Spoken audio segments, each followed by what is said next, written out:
தூங்கையிலே வாங்கும் மூச்சு சுழிமாறிப் போனாலும் போச்சு என்பார்கள்.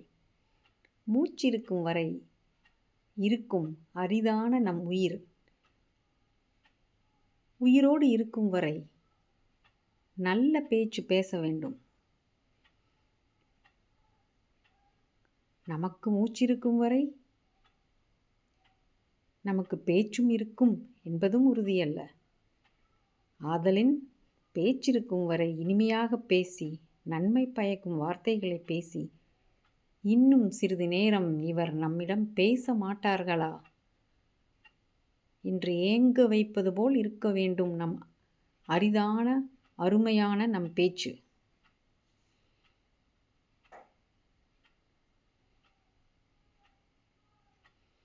நாம் வாழும் வரை நமக்கு பேச்சிருக்கும் வரை நன்மை பயக்கும் நல் பேச்சையே பேசி வாழ்விற்கு அர்த்தம் சேர்க்க வேண்டும்.